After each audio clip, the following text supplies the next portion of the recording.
Okay, we are back with video number 3 on this little FSN 110cc four-wheeler. This is video number 3, and we're going to go ahead and take the carb off. I'm not going to take the fuel hose off yet, nor am I going to take the throttle cable off. There are 2 bolts, or 2 screws rather, that hold it on. We'll zoom in a bit here. And one is right here, and the other one's on the other side. This happens to be a 10 millimeter. Looks like it's going to be easiest to get it off something like a gear wrench, just because of the hoses. I mean, you could reroute that stuff. So we'll go ahead and loosen up the other side as well.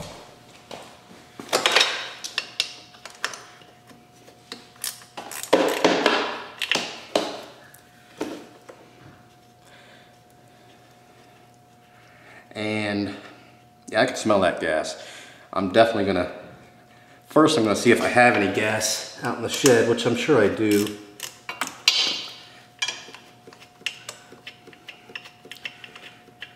This gas smells really, really old.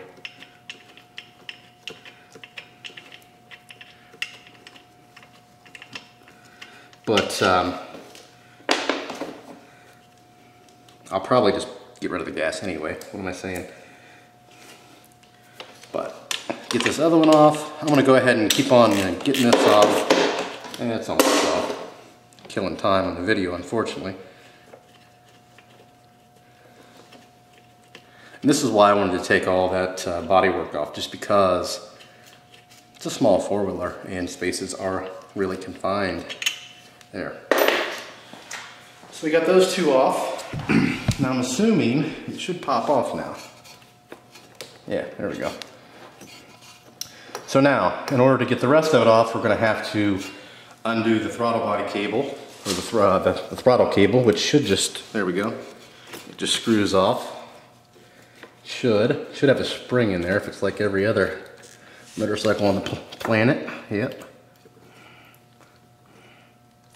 There you go. And then we've got our drain line. We could just probably pull that out of the chassis. But more importantly, we've got this fuel line. So what I'm gonna do with that? Because see, the petcock is not on the tank like on most motorcycles. It's actually on the carburetor itself, whereas I could shut it off and then take the carb off. This one is kind of the opposite. So I'm gonna have to get this little clamp off, pull this hose off, and then plug that with a screw or something. I don't have I think I have some hemostats out in my van. I may end up getting those. In the meantime, let me see. Hopefully there's not a lot of gas in this. I didn't even check it. But well, we're going to have a little bit of a mess no matter what we do. So we're going to pull that down. Get this hose off.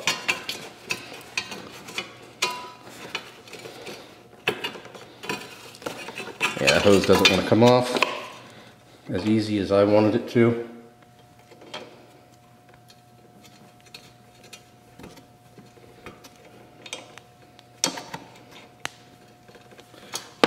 There, we should be loose enough to get it off now. Yeah.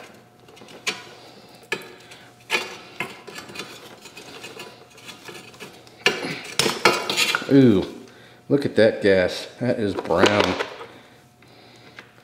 We're just gonna put a little screw in there. Whew, good God, that smells. So then, oh God, this is a mess. Smells like turpentine. It's actually not leaking out of the top anymore. It is just residual. So, but when I do that, it leaks out of the top, of course. I'm gonna get a small bucket. I was hoping this thing wasn't full of gas. I should have checked that. There, I've got it pinched off now. But really, there's not a whole lot I could have done aside from a pair of hemostats, which are in my van. It's kind of cold out and I don't feel like going out there right now. The drain line did just pull off by itself. Here's the actual throttle cable. I'm gonna leave that on for now. Nah, I'll probably take it off. We'll see. Problem is I don't want to break anything on this because parts are hard to come by. I'm gonna clean up this mess a little bit and then we'll be back.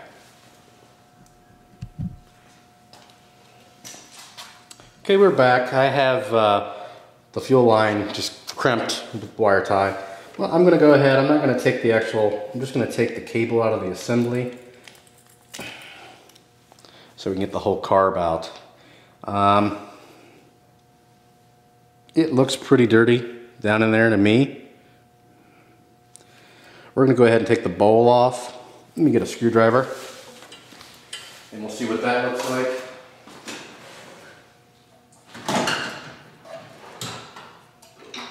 And then we will also, we'll have to address the petcock issue. I mean, I don't think, I could drain the carb from that, but I'm just gonna take the entire bowl off here. Maybe, maybe not. Doesn't look like I am, because I'm not gonna strip these screws out and replace them. I mean, this thing is just all, yeah, chewed up. Yeah. Probably would suggest just replacing the entire carb, honestly. Let me see if I can get these screws out real quick without stripping them out, and then we'll put this on the bench, and then we'll go from there. So stay tuned. Okay, we're back. I did manage to get the two screws out, but you'll notice, I mean, this thing is dry as a bone. There hasn't been gas in this in a long time, which tells me that the petcock is definitely the culprit. Just like the float bowl is clean. I mean, it's pretty clean and dry. I mean, I'm still gonna clean out the entire carb with some carb cleaner. So definitely our problem is this petcock. And we're gonna attempt to take it apart and see if it's something I can fix without buying any additional parts. Because I don't know if parts are available for this thing. And if they are, I don't know how long they take to get. And I kind of, you know, the guy that owns it, I'd like to get it fixed for him, and I'd like to get it out of my garage as well. So there's definitely fuel getting to it. I'm going to take off these other two. So I just took off the handle there. And now I'm taking the actual petcock itself off. So that first set I took off was kind of just the plate that holds the lever on.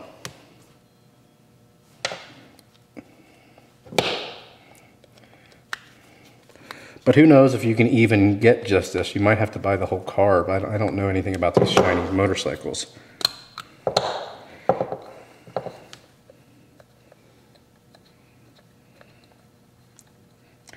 And those of you who've asked, I had a couple PM me, you know, what about the cafe? Well, I'm getting to it. But, you know, a motorcycle video is better than none, in my opinion. Oh yeah. So this is pretty dirty. So we're going to take the seals out, see if we can reuse these bad boys. Should be able to. Let me get a pick to take the other seal out.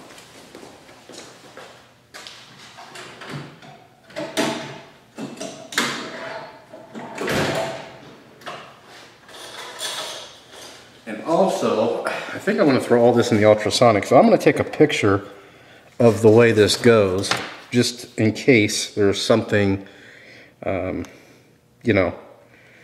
And I do this a lot, even, you know, sometimes on camera and off camera. I will take pictures of things just to make sure they're going the right way. So I'll take a picture of this to show that where the O-ring is going. But we're going to clean all this up. We're going to throw it in the ultrasonic. We're going to try to take this without damaging it. This should come out. I mean, I think it's just fixed with me. So now that hole that was there, or wasn't there, was just, I don't know if you could see the residue. Probably not. There you go. All the crap that was on it. Some of it fell off. But I don't want to ruin this. I mean, it already looks pretty toasted, to be honest. This rubber seal, though. This should come off. Oh, yeah, there it goes.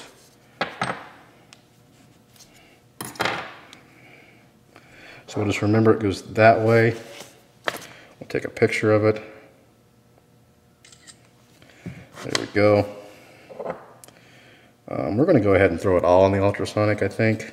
Go ahead and get this off.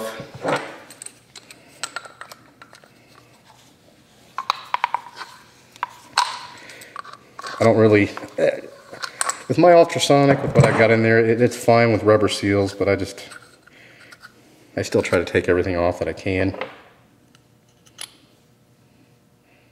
This is just a filter, but I want to take that off as well. I was just blowing through that.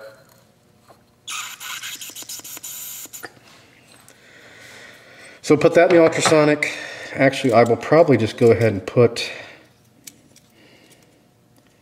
the entire carb in the ultrasonic.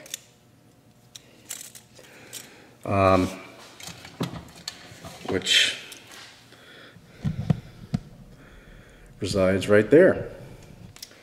So I'm just gonna, I mean, it's not recommended to do this, but I'm just gonna toss the whole thing in there. Actually, I'm gonna take off the float ball, because I don't want to lose any pieces to that.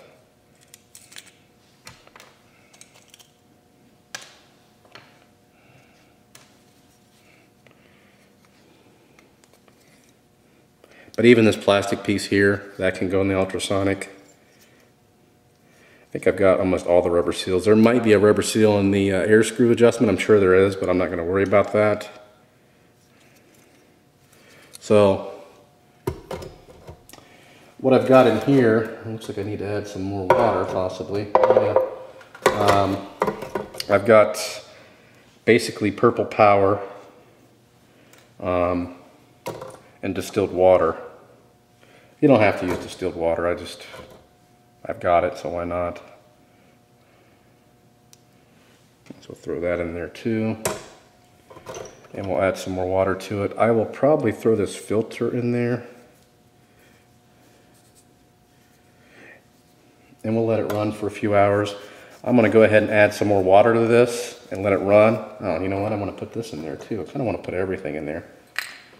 But I'm gonna have to add some more water, so. We're gonna add some more water to this, let it run, and then we'll come back when it's a couple hours when it's all cleaned up. So stay tuned. Okay, we're back. We've got those parts going in the ultrasonic, so we're gonna go ahead and take this tank off.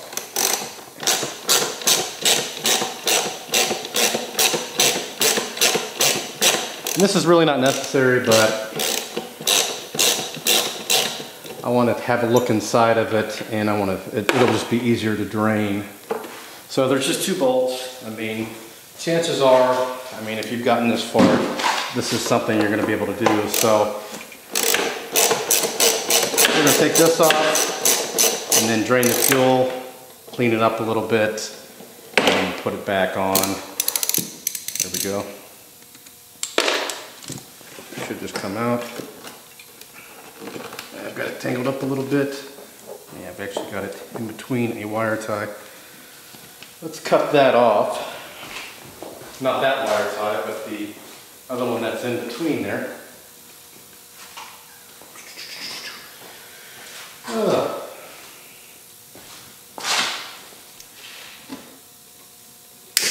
don't even know why that's there.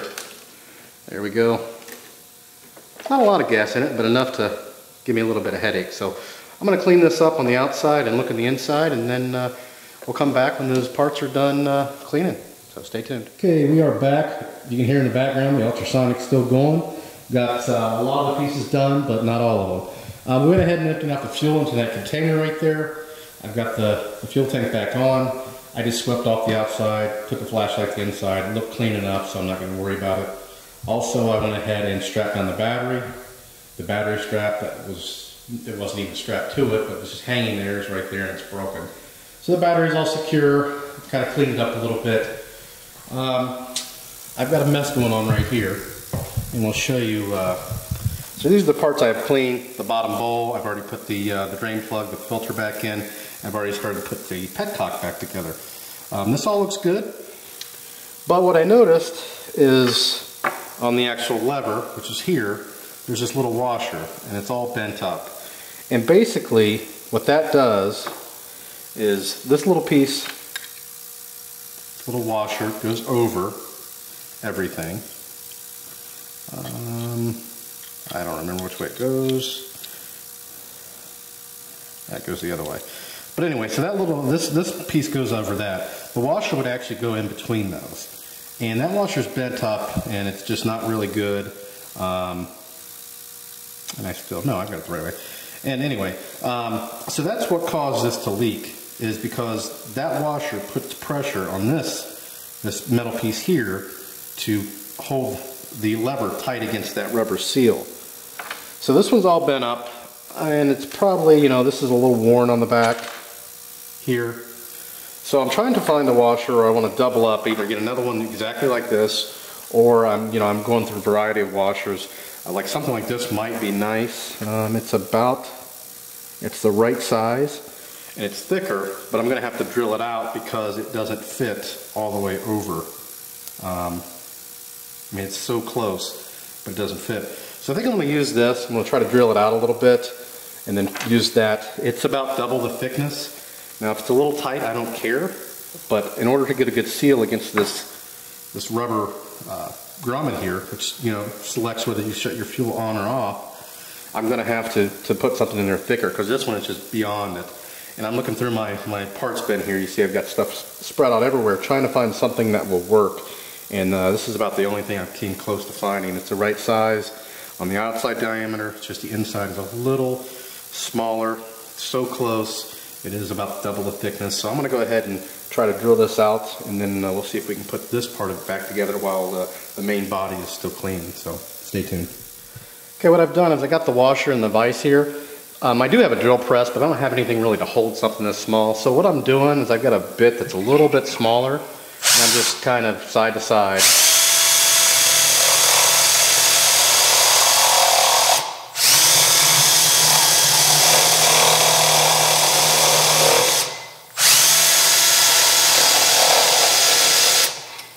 And then what you have to do, which I've already done, you'll have to flip it. It's hot.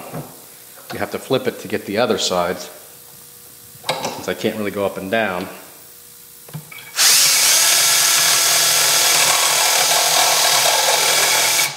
And the only reason why I'm doing it this way, it doesn't have to be perfectly round. It's just got to act as a kind of like a shim to allow that to seat.